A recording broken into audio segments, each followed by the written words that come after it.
1절로 11절 말씀을 봉독합니다.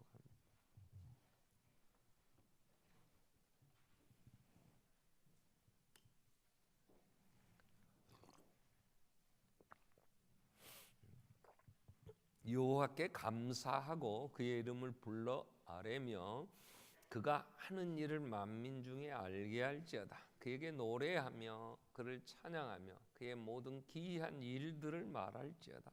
그의 거룩한 이름을 자랑하라. 여호와를 구하는 자들은 마음에 즐거울지로다. 여호와와 그의 능력을 구할지어다. 그의 얼굴을 항상 구할지어다. 그의 종 아브라함의 후손 곧 택하신 야곱의 자손 너희는 그가 행하신 기적과 그의 이적과 그의 입의 판단을 기억할지어다. 그는 여호와 우리 하나님이시라. 그의 판단이 온 땅에 있도다. 그는 그의 언약 곧 천대에 걸쳐 명령하신 말씀을 영원히 기억하셨으니 이것은 아브라함과 맺은 언약이고 이삭에게 하신 맹세이며 야곱에게 세우신 율례 곧 이스라엘에게 하신 영원한 언약이라. 이르시기를 내가 가나안 땅을 내게 주어 너희에게 할당된 소유가 되게 하리라 하셨도다. 아멘. 찬양대 찬양 읽겠습니다.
아멘. 사랑으로 비소서. 아멘. 우리 에스라 묵상하셨고요. 이제 그 중간중간에 시편을 우리가 묵상하게 됩니다. 근데 다른 성경과 달리 시편은 조금 그 정리를 좀 하고 우리가 묵상을 해야 되는데요. 역사서는 역사적인 사건들을 기록을 하면서 하나님은 어떻게 하나님의 나라를 이루어 오시는가, 그래서 모세가 창세기부터 또 신명기까지, 그래서 언제 어떤 사건들에 대한 기록이 되는가, 뭐 이래서 각본을 이해하는데 배경들이 이제 이해가 되지요. 또 많이 그 성경 안에서 스스로 내적 증거들이 있습니다. 서신서들도 바울이 편지를 쓸 때에도 그 교회에 누가 쓰는가, 또 왜 이 편지를 기록하는가, 그래서 무엇을 원하는가, 이렇게 편지이기 때문에 잘 이제 관찰하고 해석하고 그래서 많은 교훈들을 얻게 됩니다. 그런데 이 시는 우리가 국어 공부를 할 때도 참 어려운 게 시예요. 그죠? 그 의미들이 그 안에 이제 행간에 또 그 단어 구절에서 함축하고 있는 의미를 찾아내는 것도 참 쉽지 않아요. 저는 어렸을 때 그런 구절들 뭐 봄이 뭐 저기까지 소쩍새가 울었나 보다 뭐 이런 거 있었어요. 나중에 보니까 이게 그 어려울 때에 뭐 무슨 독립을 뭐 또 뭐 나라에 뭐 여러 뜻이 시인이 쓴 의미들이 있다 뭐 이래 가지고 해석을 하는데, 야, 이거 일반인들이 그 시의 배경을 잘 모른다면 후대에 몇백 년이 지난 다음에 이걸 어떻게 알 수 있을까, 뭐 이런 생각들을 많이 하게 됐어요. 그처럼 성경의 시편도 이 정리를 150편까지 있는데 이 시는 한 편 한 편마다 다 그때의 어떤 상황에서 누군가 신앙인이 하나님을 향하여 기도했던지, 아니면 하나님이 행하신 일에 대한 내용들을 찬양했던지, 또 뭔가 교훈을 했던지 그런 게 있는데, 이 배경, 이게 어떻게 150편이 한 권의 책으로 이게 편집이 됐을까? 자, 이런 부분들을 좀 정리해야 우리가 그 시편들을 그런 이제 배경 아래서 이제 해석하고 더 하나님의 뜻을 찾을 수 있다, 그 얘기예요. 자, 150편까지 있는 이제 성경 시편이 5권으로 나눠집니다. 시편은 1권, 2권, 3권, 4권, 5권. 그래서 107편부터는 5권. 시편이 5권으로 나눠지죠. 처음 듣습니까? 굉장히 조용해가지고. 근데 이 150편의 시가 수백 년에 걸쳐서 또 여러 저자들에 의해서 주로 다윗의 시지만, 이건 다윗보다 훨씬 한 500년 전에 모세의 시도 있고요. 그 후에 아삽의 시, 뭐 또 고라의 자손들이 부르던 노래, 뭐 이런 것도 있고 있어요. 그렇기 때문에 수백 년의 기간에 걸쳐서 다양한 지역에서 이러한 시들이 이제 기록이 됐는데, 이걸 편집을 성경으로 그 중에 150편을 편집해서 성경 이렇게 정한 그 이제 과정, 이런 것도 조금 살펴볼 필요가 있죠. 그런데 시편 150편이 한 권의 성경으로, 시편이라는 한 권으로 이렇게 편집이 된 배경 어떻게 했는가? 이건 어떤 기록도 없어요. 찾을 수 있는 어떤 근거 이렇게 찾을 수 있는 고고학적으로 어떤 고문서라든가 또 시편 안에서 그런 어떤 걸 찾을 수 있는 내용도 없어요. 그런데 하나 우리가 찾을 수 있는 건 알렉산드리아의 히브리어가 사라짐으로 유대의 히브리 전문 학자들 각 지파의 6명씩 12지파니까 72명이 알렉산드리아에 와서 사라져가는 히브리어로 기록된 이 시를, 성경을, 구약 성경을 당시에 쓰던 그릭, 그 헬라어, 그래서 헬라어로 번역을 했다. 그래서 전해지는 성경이 70인의 번역 성경, 이래서 전해져 옵니다. 이게 주전 200년경, 그러니까 예수님이 오시기 전 200년경에 완성되었다. 이래가지고 그 성경에 있는 걸 번역을 해서 로마 캐톨릭에서는 성경으로 쓰는데 거기는 70인역은 66권이 아니고 훨씬 많아요. 그래서 우리 개혁주의 입장에서는, 보수적인 그런 입장에서는 다 인정을 하지 않죠. 그래서 가경, 위경 이렇게 얘기하기도 하고, 그래서 구약과 신약 66권을 우리는 정경으로 봤죠. 그러나 한 가지, 2세기 예수님 오시기 200년 전에 이미 70인역을 번역할 때 150편의 시편이 번역이 됐어요. 그러니까 그 전에 이게 편집이 됐다 이렇게 보거든요. 그래서 1, 2, 3권은 이 이스라엘 백성들이 남북으로 나눠지고, 북쪽은 BC 722년경에 아수르에서 흩어져 버렸고, 남쪽 히스기야 왕 때, 그리고 남쪽 유다 예루살렘을 중심으로 한 유다는 예수님이 오시기 전 586년 BC 586년을 기점으로 바벨론의 포로로 잡혀갑니다. 그래서 바벨론의 포로로 잡혀가기 전에 1권, 2권, 3권은 편집되었을 것이다 이렇게 봅니다. 왜냐하면 1권, 2권, 3권은 그 시편 앞에 보면 표제가 붙어서, 표제, 누구의 시, 언제 무슨 목적으로 쓴 시, 이렇게 표제가 붙었어요. 1권, 2권, 3권은 주로 다윗의 시고 그런 표제가 붙어 있는데, 4권, 5권은 표제가 없는 게 많아요. 오늘 105편도 없잖아요. 그러니까 우리는 앞에 부분 103편을 다윗의 시로 보기 때문에 다윗의 시가 103편, 104편, 105편, 106편까지 사상적으로 그 내용이 쭉 이어가니까 그렇게 보는 경우가 있죠. 그러나 이 사고는 예루살렘에 우리가 잘 아는 다니엘과 또 사드락, 메삭, 아벳느고 이 젊은 청년들이 포로로 잡혀갈 때, 그때가 586년으로 기점을 보는데, 그 앞에 가고 586년에 가고 그 후에 가고 약 3차례에 걸쳐서 잡혀갑니다. 그런데 그때 예루살렘이 다 무너지고 성전도 다 불타고 많이 죽었고, 그리고 일부의 사람들이 이제 바벨론에 느부갓네살에 잡아가서 잘 훈련시키면 좋은 자기 나라 일꾼 되겠다, 똘똘한 사람들. 우리는 다니엘이나 사드락과 메삭, 아벳느고가 굉장히 기계가 있었잖아요.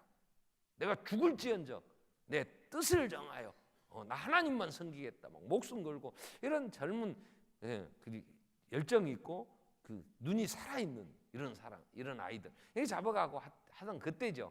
그 기간이 70년이었어요. 바벨론 포로로 70년 후에 다시 돌아옵니다.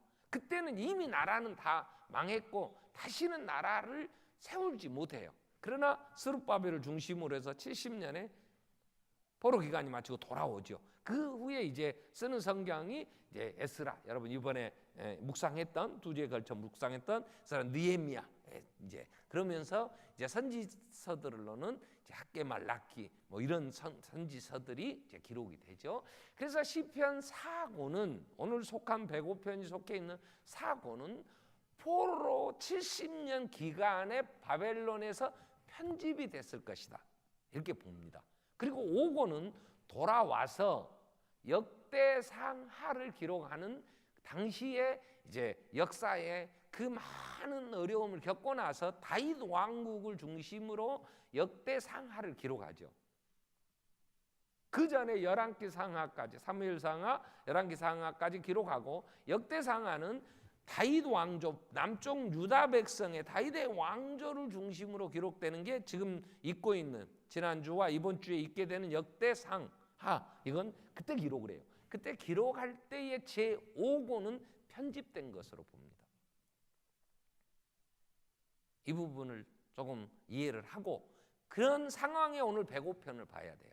그럼 105편은 편집을 할 당시에 포로로 잡혀가 있었다 이렇게 봐야 돼요. 그럼 포로 생활이, 나라를 잃고 포로로 잡혀간, 제가 어제 우리나라의 국군 포로들이 7만 명 정도 있었대. 6.25가 끝나고 53년에 휴전이 됐을 때.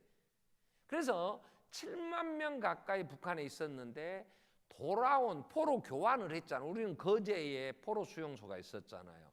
그래서 거기서 북한으로 돌아가겠다고 하는 사람을 다 돌려보내고 남한에 남겠다 하는 분들은 이제 좀 남았던 것 같아요. 근데 북한에서 7만 명 중에 남한으로 돌아온 사람은 7천 명 정도 됐대요. 그리고 포로 없다 이랬대요. 그러면 6만여 명 되는 국군 포로들은 그때 20살, 21살, 22살 뭐 이때니까 그들은 어떻게 했느냐? 그 후손들이 탈북을 해가지고 이렇게 정원을 합디다. 근데 그 한 50, 지금 60 다 된 그 국군 포로의 이제 소생들, 2세들이 와서 눈물로 호소를 하는데 그 7만 명 가까이 되는 포로들 중에 자, 남한으로 돌아갈 사람, 여기 남을 사람은 전향을 한다는 거잖아요. 남을 사람하고 세우는데 북한은 남한은 우리는 고향으로 돌아가겠다. 이제 이런 사람이 많으니까 앞에 그렇게 세워진 사람 중에 앞에 총으로 그냥 많은 사람을 현장에서 죽였대. 그러니까 뒤에 서 있던 사람들이 남한으로 가겠다 이런 사람들이 죽게 생겼으니까 그냥 나는 전향하고 북한에 남겠다. 이래가지고 대부분 남고 나머지는 왔대요. 그러니까 북한에 남겠다는 사람은 전향한 거니까 이제 국군 포로는 없다. 스스로 자기선 이래가지고 이 사람들이 그 젊은 이 노동력을 무슨 아오지 탄강 그 한경부터 저 꼴짝이 막 이런 데 탄강에 보내서 그 후손들까지도 신분상 이것도 불순분자 이래가지고 굉장히 어려웠대요. 그 탈북되신 분이 이제 돌아와서 그 아버지의 유해를 이제 보내달라고 해가지고 그걸 가지고 우리나라에 실종 처리돼 있는 걸 아버지의 그 명예, 그래서 국군 묘지에 완장하고 그걸 시신을 보내줬다고 해서 그 오빠와 남동생은 또 사형을 당하고 막 그 얘기를 하는데요. 굉장히 가슴 아프더라고요. 근데 포로로 잡혀간 70년의 생활이 얼마나 고달팠겠어요. 이스라엘 백성들, 그 유대인들이 거기 가서 그 정말 핍박을 받으면서 또 다시 돌아가야 되니까 거기에 깊이 정착할 수도 없이 사는 그때에 편집한 그 중에 하나가 백오편이야. 근데 백오편이 어떻게 시작됩니까? 시편은 앞부분 서론에 그 시를 쓰게 되는 주제가 함축돼 있어요. 자, 1절에 이렇게 시작합니다. 여호와께 감사하고 그의 이름을 불러 아뢰고 그가 하는 일을 만민 중에 알게 할지어다. 여호와께 감사해라. 그리고 그분이 하신 일에 대하여 너는 만민 중에 알게 해라. 2절 그에게 노래하며 그를 향하여 그의 모든 기이한 일들을 말할. 그가 하신 일을 기이한 일을 말하라는 거야. 아니 지금 포로로 잡혀가서 서럽게 사는데 감사해라. 그분이 하신 일 만민에게 알려라. 그 일은 기이한 일이다. 2절은 이렇게 된 거예요. 그러면서 3절에 그의 거룩한 이름을 어떻게 하라고 그래요? 그의 거룩한 이름을 자랑해라. 여호와를 구하는 자들은 마음이 즐거울지로다. 배경을 보면 이때에 지은 시라고 보진 않아요. 그동안에 성경으로 편집되지 않은 이 내용을 지금 그 포로기에 이들이 제4권을 편집한 걸로 보니까. 그래서 제가 지금 그 스코틀랜드에서 공부하는 최지승 목사에게 제가 이걸 보냈어요. 지금 시가석 연구를 하거든요.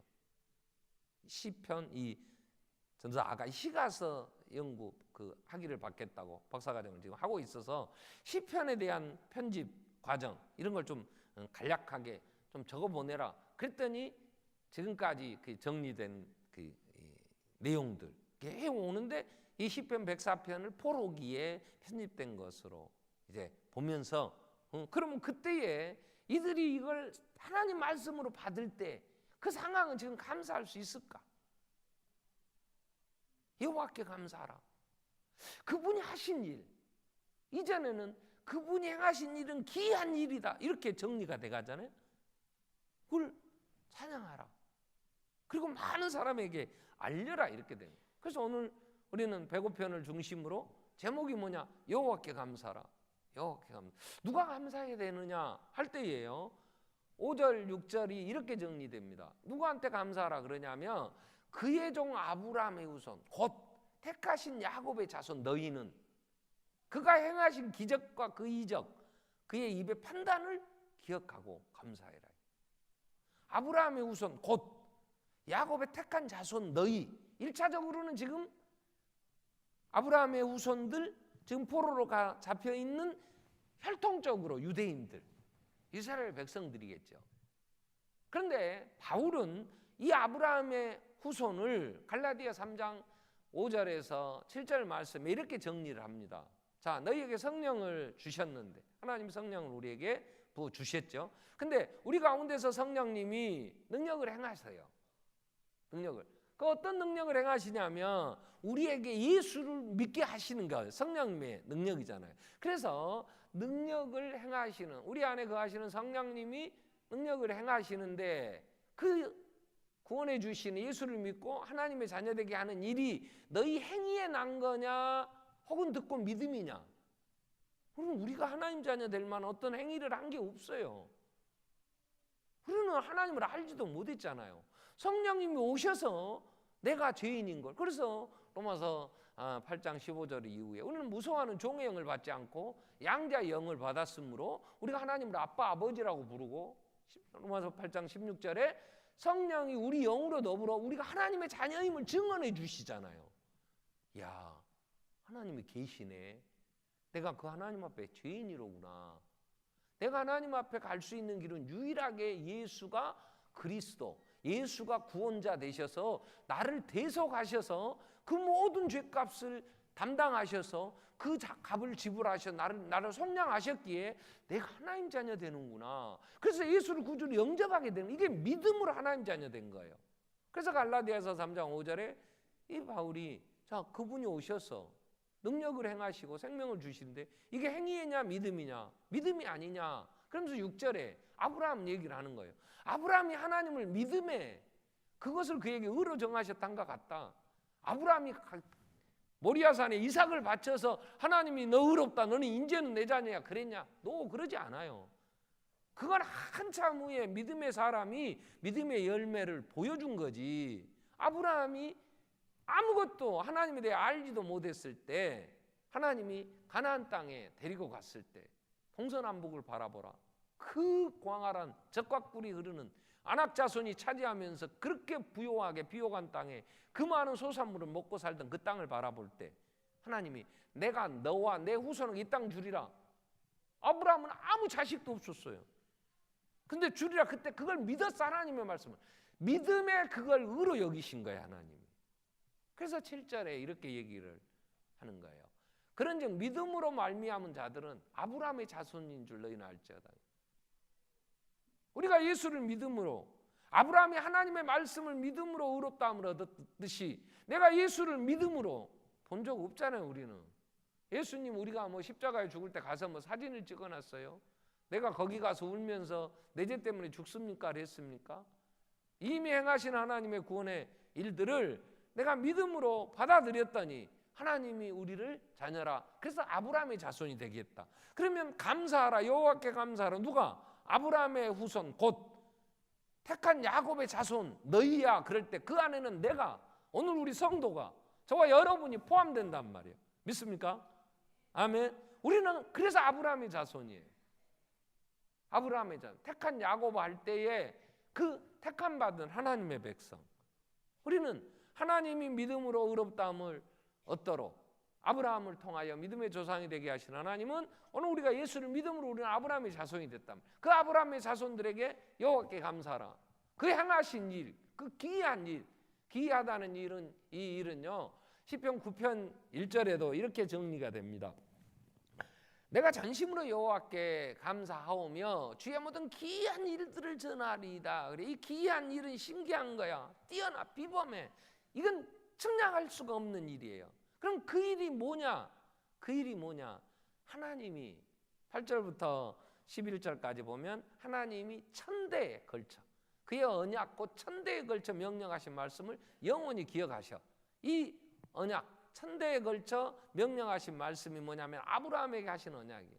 아브라함에게 맺은 언약, 이삭에게 하신 맹세, 야곱에게 세우신 율례, 곧 이스라엘에게 하신 영원한 언약이라. 뭔 내용은 뭐냐면 이르시되 내가 가나안 땅을 내게 주어 너희에게 할당된 소유가 되게 하리라 하셨도다. 자, 하나님은 아브라함에게 내가 이 가나안 땅을 너와 내 후손에게 주리라. 그랬는데 하나님이 이 일을 이루셨다. 이 일은 신기한 거야. 기이한 거야. 놀라운 거야. 지금 이 시인은 그래서 아브라함의 후손 곧 택한 야곱의 족속 자손들아, 너희는 여호와께 감사하라. 하나님이 기이한 일을 행하셨다. 이게. 그러면 오늘 시편 105편에서 하나님이 이 천대에 걸친 이 언약을 어떻게 이루셨느냐, 어떻게 이 기이한 일을 하셨느냐. 첫 번째가 12절부터 보면 12절 그의 수가, 오늘 시편 105편 12절에 그때의 그들의 사람의 수가 적어 그 땅에 나그네가 되었고, 이 언약 하나님이 이 가나안 땅을 주시겠다고 할 때 아브라함은 홀로 해를 단신 혼자해. 자식도 없었어. 자식이 없으니까 자식처럼 생각한 조카 롯, 일찍 동생이 죽고 동생이 낳아놓은 롯을 아들처럼 생각하고 데리고 왔는데 하나님이 그것도 헤어지라 그랬잖아요. 넌 떠나 보내라. 네 상속자는, 내 후손은 내 몸에서 날 씨가, 내가 나야. 내 몸으로 난다. 내 씨가, 내가 낳은 씨가. 근데 90세가 되고 100세가 다 돼도 자식이 없을 때 내 씨가 언제 낳습니까? 그래서 젊은 하가를 통해서 이스마엘 하나를 낳았는데 하나님 그것도 아니라 사라에게서 난다. 정상적인 부부간에. 사라는 이미 여자로서는 다 생식 기능이 끝났고 여자가 아니에요. 얘 못 나요. 그런데도 하나님은 사라의 몸에서 난다. 89세의 할머니 사라에게 똘이 되면 1년 되면 네가 아들을 낳을 것이다. 그랬더니 사라가 웃어버렸어요. 하나님이 왜 사라가 내 말 안 믿고 웃냐? 사라가 하도 당황스러워서 안 웃었어요. 웃었느니라. 하나님 믿을 수가, 여자가 이미 생리도 끝났고 여자로서는 애 낳을 수가 없는데 그런다니까. 근데 하나님이 그 100세에 아브라함 100세 사라 나이 90에 아들을 낳았잖아요. 그게 이삭이야. 그것도 하나. 그 넓은 가나안 땅을 7족속이 안악자손들, 장대한 후손들이, 왜요? 그 땅은 너무 비옥하니까 그 좋은 땅은 힘 있는 자들이 차지하지. 오늘날도 좋은 것은 힘 있는 자들이 다 먹어요. 힘이 돈일 수도 있잖아요. 힘이 권력일 수도 있고요. 그죠? 없으면 좋은 것은 다 수출하고 비싼 것은 일본으로 다 수출한다고 우리도 그랬다고. 그리고 짜자는 거나 먹었지 우리가. 힘 있는 돈 있는 자들이 그랬잖아요.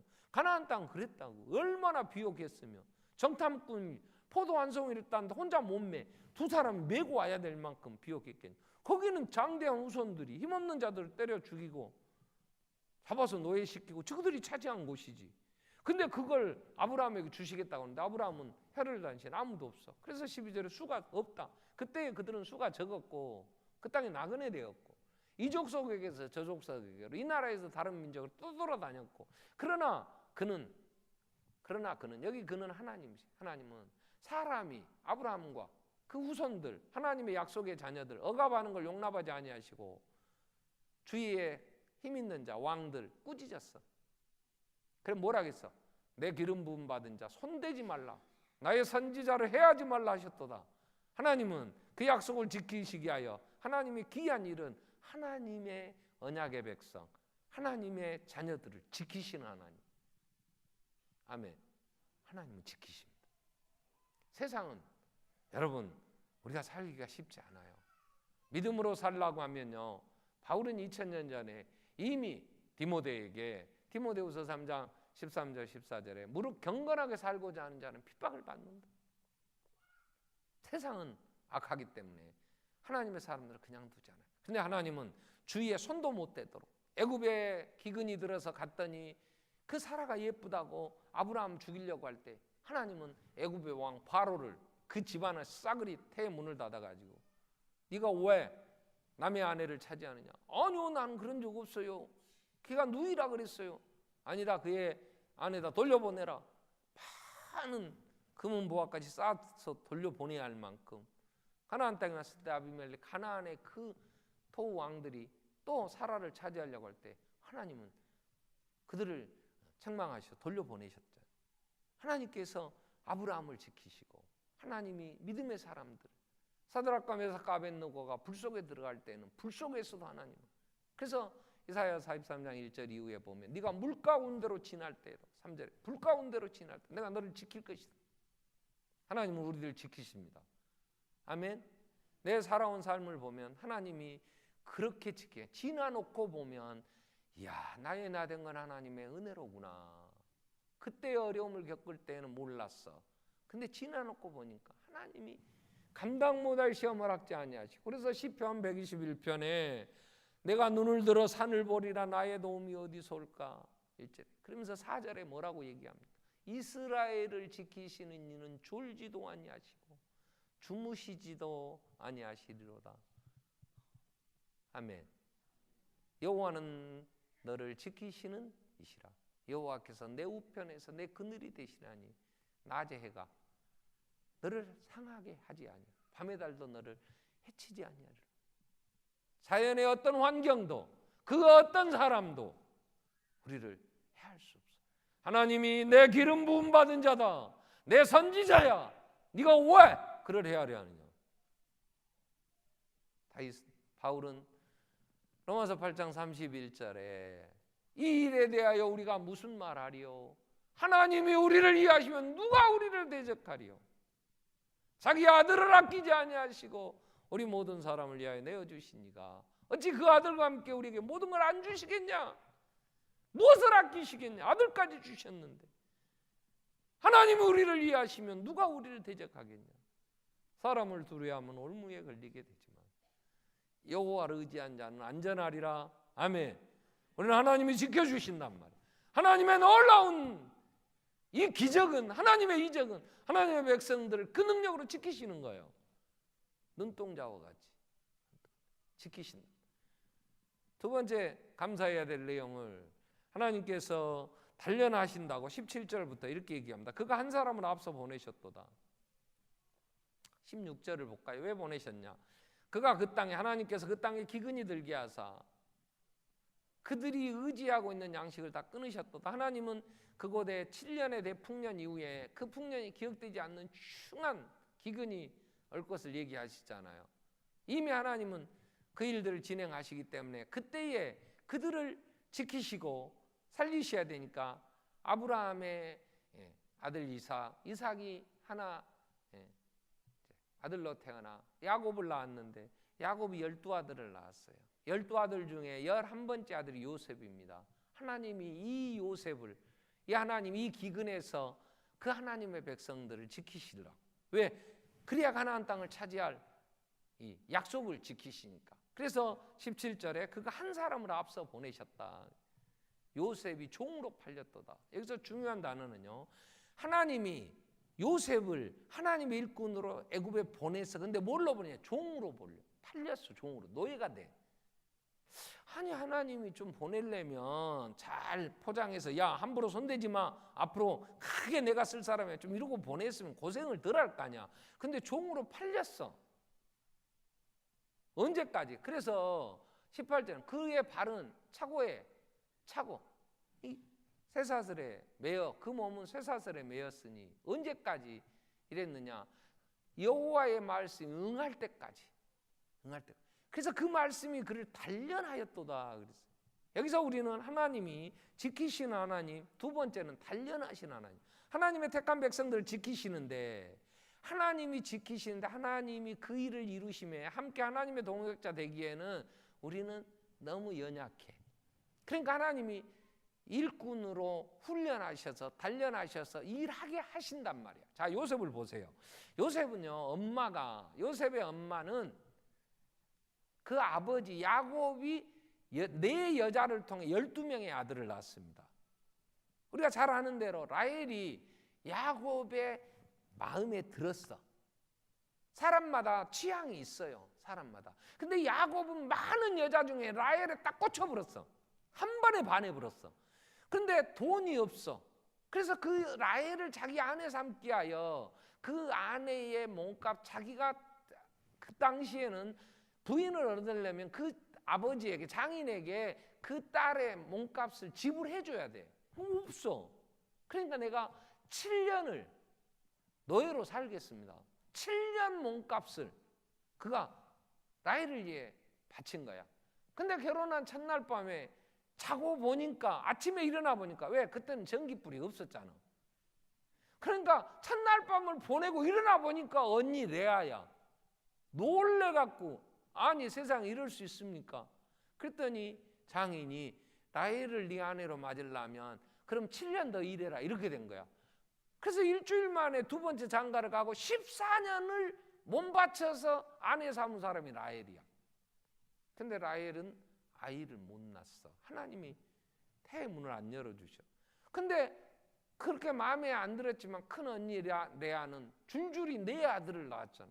그러니 또 이 꼬라지 사나운 라헬이, 나는 하나님이 자식 안 준다, 자기 몸종 비라를 들여보내서 남편을 통해 자식을 낳아 둘을, 또 언니가 또 그것 보고 자기 몸종 실바를 들여보내 또 둘을 낳아. 그래서 10명의 아들을 낳았는데 그때 하나님이 하나 보내신 게 요셉이야. 그리고 베냐민을 낳다 라헬이 죽어. 야곱의 마음에 어찌됐든지, 제가 2부 예배 때 동서고공을 막론하고 여자는 이뻐야 된다 그랬더니 그런 말 하지 마라, 나 바꿨어. 그게 아니고 남자가 꽂힌 여자, 그게 야곱에게 있어서 라헬이 꽂힌 거지. 그죠? 응. 봐도 안 이쁜데 꽂힌 남자가 사랑받는 여자들 있더라고. 응. 그래서 죽어버렸으니, 그리고 남겨놓은 요셉이니 아버지가 얼마나 애타겠어. 그리고 얼마나 챙기겠어. 자, 그렇게 요셉이 아버지의 품에서 세상 물정 모르고 채색 옷이나 입고, 형들은 그 척박한 땅에 양치로 가고 그 이슬에 젖으면서 그 들에 자는데, 요셉은 아버지 밑에서 그 보호를 받으면서 형들의 시기의 대상. 그래서 형들이 저 새끼 저거 죽이자 그래갖고 팔아버린 거잖아요. 자, 만약에 요셉이 그 아버지의 밑에서 자라다가 30세는 왕으로 등극할 때나 제사장이 되거나 하는 연령이에요, 그때가. 근데 그때 됐다 해보세요. 지금 우리나라의 심각한 대기업의 그 손녀들, 한진그룹에 지금 손녀들이 갑질했다고 난리예요. 야, 어떻게 그럴 수 있냐 그러는데요. 바꿔라. 그들은, 그의 할아버지는 월남전 할 때에 수송하고 사람 실어 보내고 한진그룹, 그래서 대기업이 된 거잖아요. 그래서 비행기 사업도 하고 대한항. 근데 그 아버지가 지금 회장 그분이 금수저 물고 태어났지. 자기 아버지가 돈을 억수로 벌었으니까, 박정희 시절에.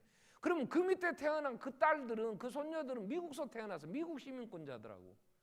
근데 그 어머니마저 갑질하고 다녀요. 막 그냥 인테리어 오는 그 어려운 옥수들한테 막 쌍소리 써가면서 무릎 꿇고 앉는 놈 막 집 패고 발로 차고, 그 밑에서 보고 자란 게 인생이 이러는 거로구나 하고 자란 딸들이 갑질한 거 아니야. 거기서 고치라고 하는데 고치겠어? 고치겠냐고. 본 게 그건데, 인생이 그런 줄 아는데. 요셉이 만약 아버지 밑에 그렇게 자랐으면 그 기근에 많은 사람이 다 죽어가는데 긍휼의 마음이 있었겠어? 배고픈 사람의 심정을 알겠냐고. 하나님은 그래서 그를 세계의 많은 사람들을 살려야 되니까, 그가 어린 17살에, 그래서 청소년기, 청년의 때를 그 척박한 노예가 되어 배고픔을 그 갑질하는 보디발의 아내 요셉이 요즘 있었으면 미투해야 돼. 요셉이 성폭력을 당한 거 아니야. 도망가서 그랬지. 그리고 감옥에 가서 착고에 채이고 얼마나 서럽고 억울하고, 그 억울한 인생들을 감옥에서 들으면서 인생사가 뭔가를 알았잖아.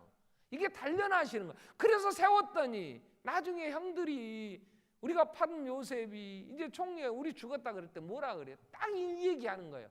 형님들 왜 이 일로 걱정하십니까? 형님들이 나를 판 게 아니고 하나님이 우리를 살리려고 나를 먼저 보내셨잖아요.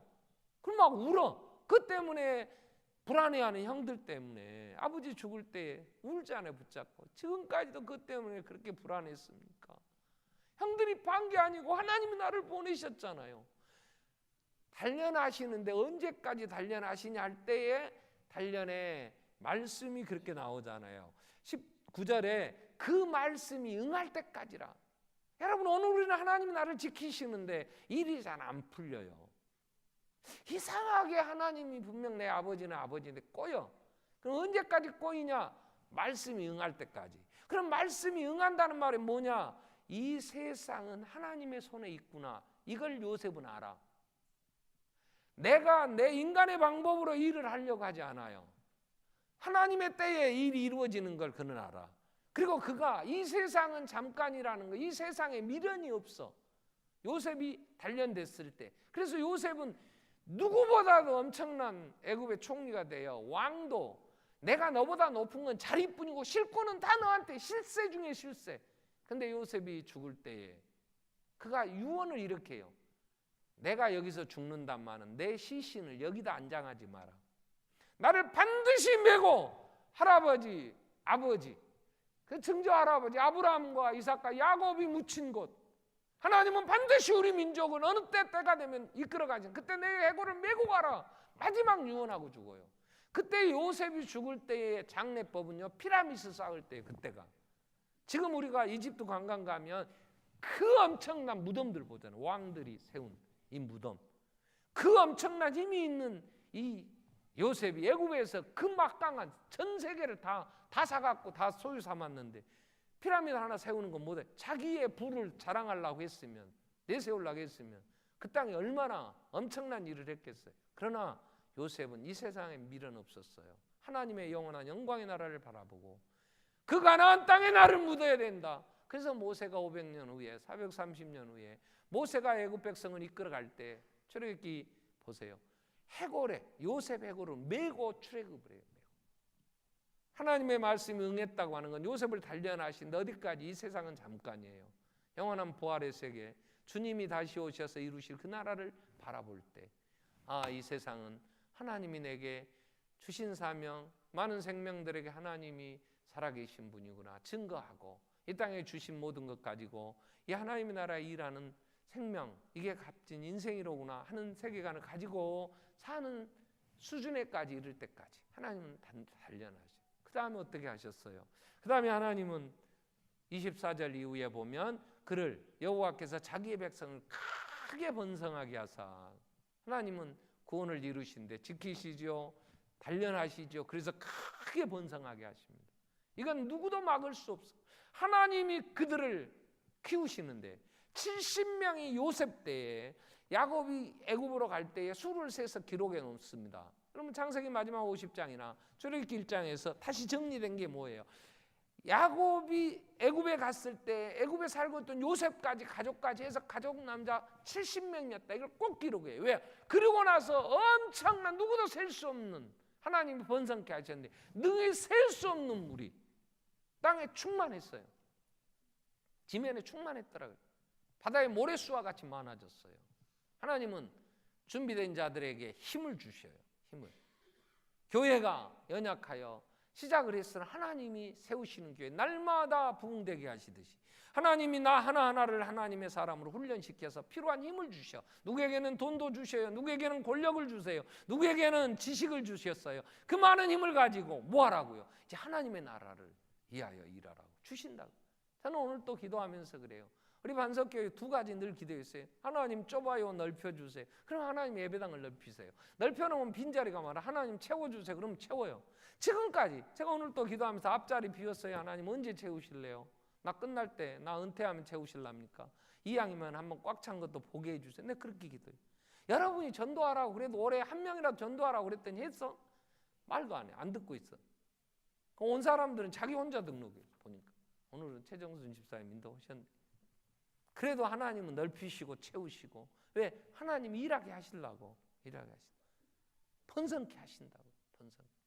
그리고 나서 하나님은 37절에 보면 이런 말씀, 마침내 그들을 인도하세요. 어디? 가나안 땅에, 약속의 땅에 금을 가지고 나오게 하시고 그의 지파 중에 비틀거리 하나도 없었어. 그리고 38절에 그들이 나올 때, 떠날 때 애굽이 기뻐했어. 왜? 애굽이 두려워했어. 그들을 핍박했는데 하나님이 함께 하셔서 번성케 하시고 하나님의 능력으로 10가지 재앙을 내리시니까 그들이 두려워해서 제발 가주라고, 제발 떠나라고 그냥 안 가겠어? 너 목걸이 내놔. 너 집에 있는 금부치 갖고 와. 좋은 거는 다 요구해서 다 주면서 빨리 가라고. 그래서 39절에 그들이 애굽이 두려워했는데 여호와께서는 낮에는 구름 기둥으로 밤에는 불 기둥으로 그들을 인도하셔서 40절에 어떻게 하셨어요? 반석을 여시니 물이 흘러나와서 그래서 먹고 마시며 그들이 매출하기로 그래서 하늘 양식으로 만족하게 하셔 가나안 땅까지 입성하셨다. 이 놀라운 신기한 이건 다 측량할 길이에요. 어떻게 이런 일이 벌어지? 하나님이 나 같은 걸 상종하죠. 내 생애에 나와 함께 하나님의 일을 이루자고. 이번 주 우리는 대단한 한 주간을 보냅니다. 김정은 씨와 우리 문재인 대통령이 만나서 아마 엄청난 상상 못할 일들을 앞으로 이제 벌릴 모양이에요. 지금 되어지는 상황을 보면 종전 선언한 다음 이제 전쟁 끝납니다. 지금부터 나오는 게 DMZ 그 4km의 그 경계선 이거 최고의 잔해의 복음. 내가 누구도 손을 안 댄 거야. 동식물에 대한 어떻게 보면 아마 전 세계인을 불러 모을 수 있는 관광단지 됩니다. 이거 잘 보. 자 이런 거 해가지고 하면 엄청난 일을 할 수 있어요. 아마 노벨 평화상 제1 후보로 문재인 대통령 될 거예요. 누구도 거부할 수 없어. 방해해도 돼.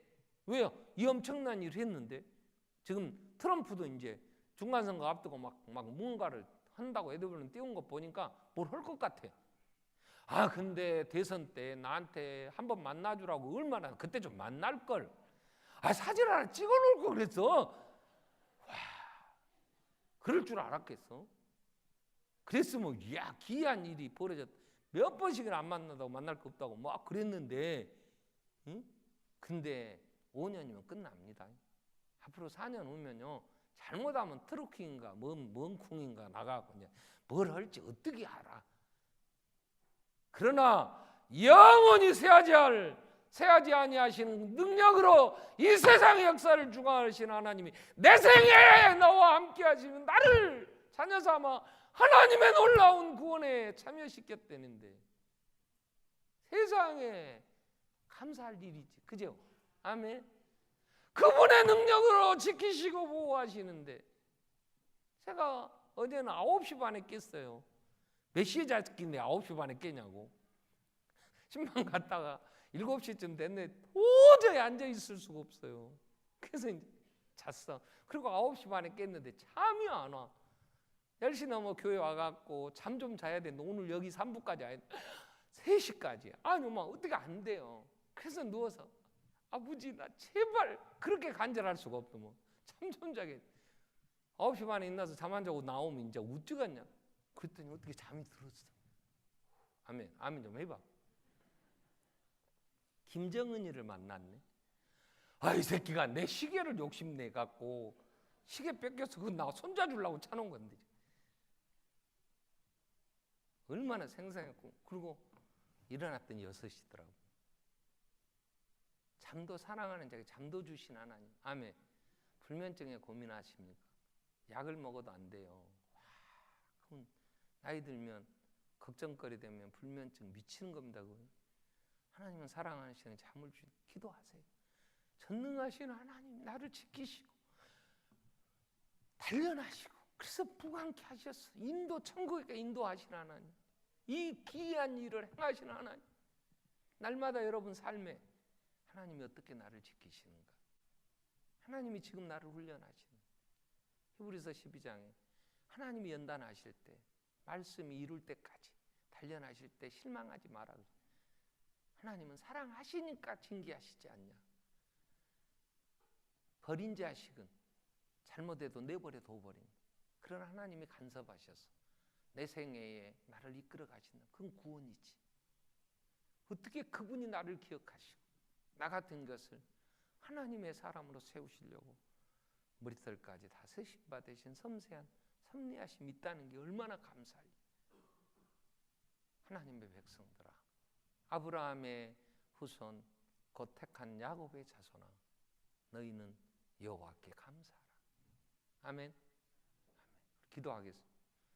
하나님 지혜를 주세요. 하나님의 귀한 일을 내 생에 이루시며 함께 하신 하나님 알게 해주시고 믿음으로 하나님 말씀 따라 잘 연단되어 하나님의 사람으로 세상에 흔들리지 않고 하나님 그 나라에 이르기까지 아름답게 주와 동행할 수 있는 아름다운 신앙인으로 서갈 수 있도록 인도해 주시고 그 믿음으로 부요함을 얻게 해주시고 많은 사람들에게 이 복된 사실을 전할 수 있게 해주시고 같이 한번 우리 통성으로 기도하겠습니다.